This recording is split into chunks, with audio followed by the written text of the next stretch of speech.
Далее смотрите брифинг по эпидобстановке. Узнаем о количестве заражений коронавирусом в регионе за сутки, а также принимаемых мерах по борьбе с инфекцией. Предлагаем послушать. Ольга Валерьевна, здравствуйте. О текущей эпидситуации. Добрый день, уважаемые жители Республики Саха-Якутия. Текущая санитарно-эпидемиологическая ситуация в республике остается напряженной. За прошедшие сутки выявлен 91 новый случай новой коронавирусной инфекции по данным Управления Роспотребнадзора. В городе Якутске зафиксировано 50 случаев, в Алданском Улусе 6 случаев, в Нерюнгринском районе 5, Мигино-Кангаласском и Хангаласском по 4. По 2 случая зафиксированы в Амгинском, Верхневилюйском, Усть-Алданском, в Вилюйском, Мирнинском и Сунтарском. Кроме того, по одному случаю зафиксировано в Горном, Жиганском, Ленском, Намском, Аймиконском, Татинском и Чурапчинском улусах. Необходимо обратить внимание, что, еще раз я акцентирую внимание, что уважаемые жители республики, уважаемые приезжающие и отправляющие своих детей к бабушкам и дедушкам в улусы республики, просим соблюдать те меры предосторожности, которые установлены указами главы Республики Саха-Якутия на территории республики. Ежедневно продолжают приезжать дети в улусы нашей республики. Ежедневно продолжают приезжать в отпуска жители нашей республики.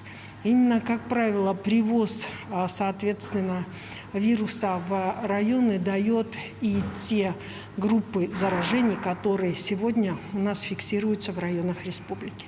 Осложнилась на сегодня у нас ситуация в Ивено-Бытантайском улусе, где проводится соответствующее эпидрасследование, итоги которого будут объявлены завтра. За сутки проведено 1279 исследований на новую коронавирусную инфекцию. Всего за весь период пандемии обработано 1 200 658 тестов. Уважаемые жители Республики Саха-Якутия, вчера были объявлены, соответственно, были приняты методические рекомендации Минздрава Российской Федерации о порядке вакцинирования и лечения заболеваний у беременных женщин. К сожалению, заболевания беременных продолжают фиксироваться на территории Республики Саха-Якутия. Соответственно, сегодня санитарной авиацией доставлены в город Якутск 2 женщин молодых также в состоянии беременности и с новой коронавирусной инфекцией.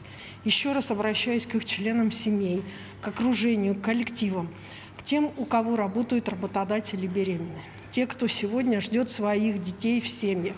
Просим обращать внимание и особо относиться к данной категории людей.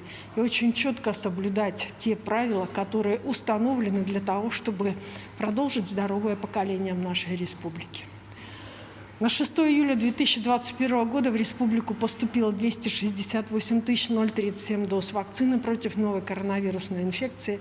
В целом у нас по вакцине первого характера поставлено 218 871 человеку. Вторую вакцину уже получили 177 017 человек. Использовано в целом 81% от общего числа вакцины, поступившей в республику. Необходимо обратить внимание, что на сегодня вакцинация является единственным способом, который позволяет нам в том числе предотвратить распространение инфекции и, соответственно, вместе с соблюдением норм даст возможность нам пройти этот достаточно сложный период для всего населения республики и страны более мягче. В ближайшее время у нас на настоящий момент проходят игры Манчары. Организационный комитет по проведению игр Манчары сегодня проводит аккредитацию участников игр Манчары. Необходимо обратить внимание, что даже среди тех, кто приехал для участия в играх Манчары, наши медицинские работники выявляют заболевших. В результате этого снимается полностью команда с последующих игр, что и, соответственно, является определенного рода санитарным барьером. В связи с чем я хочу обратить ваше внимание на то, что достаточно сейчас очень сложное, напряженное время. Хотелось бы, чтобы соблюдались все санитарно-эпидемиологические нормы. И не только соблюдались, но и работодатели понимали о той ответственности, которую они несут за то, что их работники должны быть здоровыми. Это очень важно для достижения любого результата. Спасибо.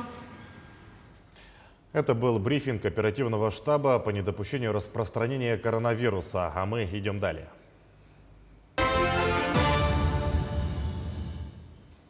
Вы смотрите новости в прямом эфире. В студии Сергей Михедов. Здравствуйте. Коротко о главных темах.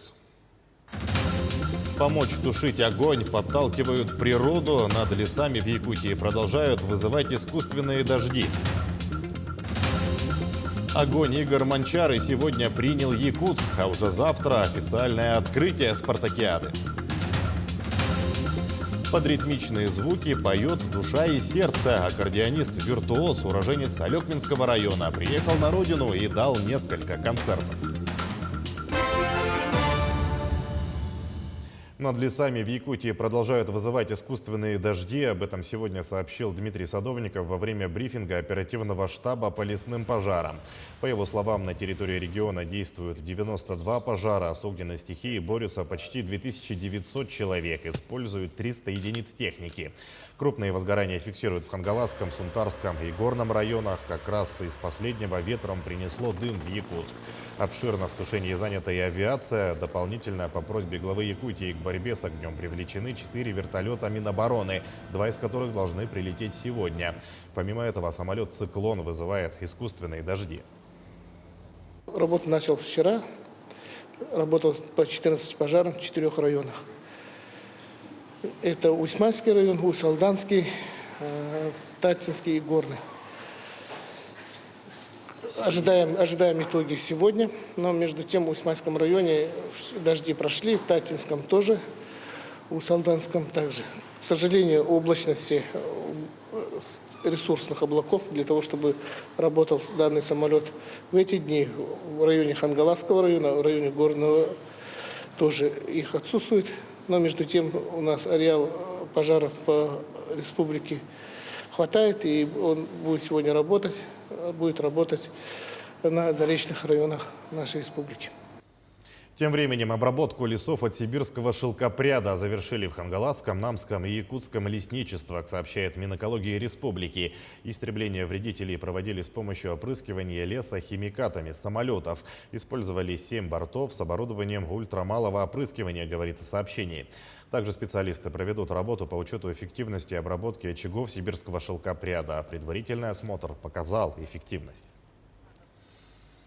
Проект по очистке Арктики может стать глобальной миссией, объединяющей всю страну. Об этом заявил глава Якутии на презентации экологического проекта «Чистая Арктика» в режиме ВКС на площадке Общественной палаты России. Айсен Николаев сообщил, что в республике установлено 437 точек накопления лома цветного и черного металла, и 84% от их общего объема находится в арктической зоне. Для решения этой экологической проблемы разработан проект по очистке прибрежной части Арктики. Он основан на принципах государственно-частного партнерства с вовлечением бизнеса. В результате за 5 лет с территории 5 прибрежных арктических районов планируют вывести порядка 100 тысяч тонн металлолома.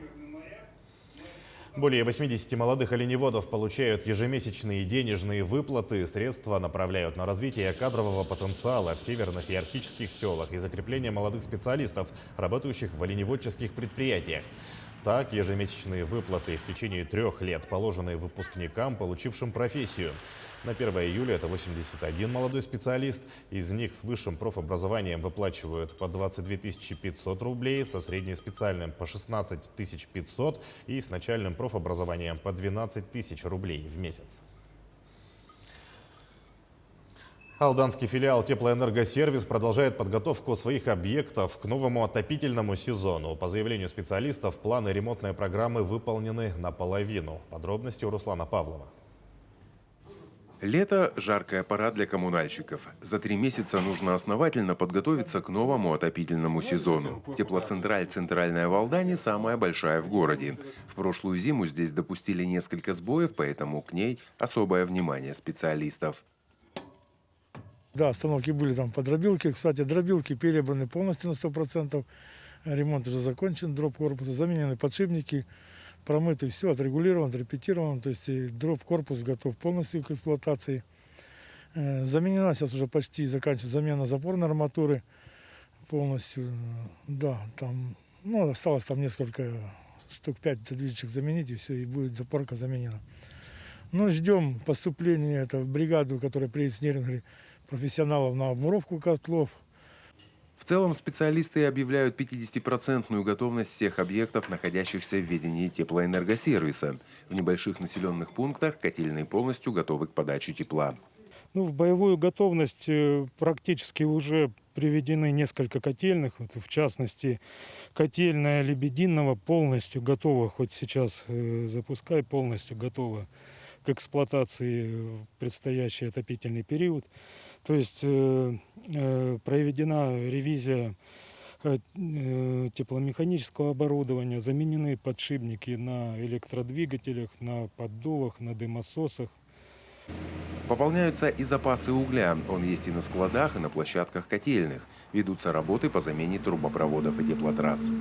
С углем у нас проблем, в принципе, уже несколько лет нет. Завоз постоянный, регулярный, с большим запасом. Вот как и видно, отопительный сезон подошел к концу, но завоз производится. То есть в целом у нас по углю в последнее время ситуация, в принципе, хорошая. По ремонтной программе планируем освоить 40 миллионов рублей и 20 миллионов по инвестиционной программе. Так что работы ведутся, и к началу отопительного периода все сети и тепловые источники будут готовы. В новом отопительном сезоне теплоэнергосервис увеличит нагрузку на объектах ТВС. Состоятся подключения к теплоснабжению нескольких новых объектов. Это жилые дома и спортивно-оздоровительный комплекс «Энергетик». Руслан Павлов, Георгий Баранов, Алдан. «Верим в Россию» с таким названием в соцсетях стартовал народный проект в поддержку национальной сборной на Олимпиаде в Токио. Инициатором стала Ассоциация студенческих спортивных клубов. Любой житель страны, желающих поддержать российских олимпийцев, может спеть песню и публиковать это видео в соцсетях с хэштегами «Верим в Россию» и «10 песен чемпионов». Позже ролики соберут в единую ленту, которая покажет масштаб народной поддержки. На выбор предлагается исполнить государственный гимн, композиции «Нас бьют, мы летаем» Аллы Пугачевой, «Команда молодости нашей» и другие хиты. Песни выбраны после опроса нашей сборной команды. Уже снято около 200 видео. Эксперты предлагают не ограничивать список композиций и добавить в него современные хиты. Мы с вами, Россия, вперед! Понимаете, сложно мне представить, что 20-летние люди, 15-летние люди, которые сейчас там Моргенштерн, Клава Кока, Ольга Бузова и так далее, понимаете, они вдруг сейчас воспрянут от песни Зацепина, великой песни «Есть только миг», понимаете? На самом деле давайте горизонты расширять. А что касается песни, любую сейчас мы, любую, понимаете, абсолютно любую, какая разница? Главное, что мы поддерживаем нашу сборную, главное, что мы действительно придумали вот эту акцию замечательную. Якутяне тоже активно присоединяются к акции, несмотря на то, что единственный спортсмен из Якутии, Аял Лазарев, выступит на Олимпиаде в составе сборной Киргизии. В проекте «Верим в Россию» можно поучаствовать до старта Олимпийских игр. А вот огонь спартакиады по национальным видам спорта. Игры Манчары сегодня принял Якутск. Эстафету возглавляет энтузиаст здорового образа жизни, пропагандист бега Дмитрий Горохов. Он передал огонь главе столицы Евгению Григорьеву. Напомним, факел традиционно был зажжен в родном Аласе Василия Федорова Манчары в местности Арлах Мигино-Кангаласского улуса. Эстафета завершится 7 июля торжественной церемонией открытия спартакиады на стадионе Чипчал в Горном Улусе. Город Якутск сегодня разделяет радость участия в большом мероприятии. Сегодня спорт актуален как никогда. Все те вызовы, которые есть перед нами, проходят благодаря нашей стойкости, а спорт формирует характер и стойкость человека. Сегодня в городе Якутске много спортивных хороших объектов, но этого недостаточно, и поэтому полными силами мы ведем строительство новых спортивных объектов. Начинаем в городе Якутске полномасштабную программу по строительству уличных тренажеров, так называемых воркаутов. В течение ближайших 5 лет мы построим 75 таких объектов. Это все делается для того, чтобы спорт был в жизни каждого из нас. Наша телекомпания запустила в Инстаграм гифки к играм Манчары. Пользователям соцсети доступны 14 анимированных изображений с логотипами спартакиады, а также символами основных спортивных состязаний. Для того, чтобы добавить их в свою историю, необходимо в поиске вкладки «ГИФ» ввести «Манчары». Напомним, спартакиада «Игры Манчары» пройдет с 6 по 11 июля в Бердигистяхе. Телеканалы НВК «Саха», «Якутия-24» и «Мамонт» покажут трансляцию церемонии открытия и закрытия, а также соревнования по стрельбе из лука, легкой атлетике, якутским прыжкам, национальному многоборью, масс-рестлингу, борьбе хапсага и конным скачкам. Церемония открытия спартакиады начнется завтра в 21:00 по якутскому времени. Алекминчане смогли услышать живую музыку. Один из жителей пригласил в Алекминск аккордеониста-виртуоза Бориса Николаевича Корниенко. В резвые звуки аккордеона погрузилась Елена Фаст.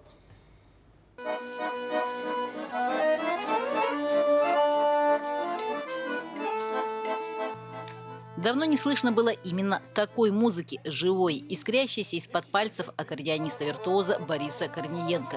Имя это известно в республике, а в этот день и алекминчане смогли получить мощный заряд позитива. И я искал такую возможность пригласить его к нам в Алекминск, к себе в гости, чтобы услышать его, постараться сделать какую-то съемку на память, да, пригласить его в районную библиотеку для того, чтобы люди увидели, послушали. Да. И вот сейчас идет как раз, будем говорить, встреча Бориса Николаевича с алекминчанами, которые уважают вот эту мелодичную музыку аккордеона. Борис Николаевич родом из села Мача Алекминского района. Долгое время работал в Якутске. И хотя сейчас место жительства другое, родина все так же зовет. Хорошо всюду, но в сердце родимый край. Зрители, конечно, везде разные. Ну, на Алекминской земле зрители доброжелательные. И когда я, вот, допустим, концерт вел и там, рассказываю что-нибудь, если только я проговорю, что я алекминский, все уже хлопают в ладоши, ну все, они меня уже любят. То есть, ну, такие добродушные, приветливые люди. Ну, не знаю, это мое, конечно, субъективное мнение. Мне здесь дышится хорошо, вот от того, что я все-таки с этих мест. Большую аудиторию собирать пока нельзя, а жаль, не хватает именно такой мелодии, улыбаются зрители, когда на звуки поет сама душа и сердце.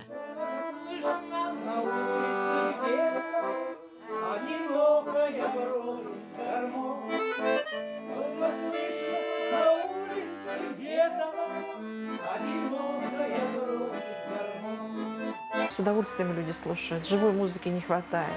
Вот даже сейчас здесь прозвучали мысли, вот в ходе разговора, он же играет, между игрой разговаривает, сидят. И вот прозвучала такая мысль, что можно было даже организовать на площади, чтобы люди могли, вот он «Дунайские волны» сыграл, вот под вальс можно было станцевать. Елена Фаст, Максим Копылов, Алекминск.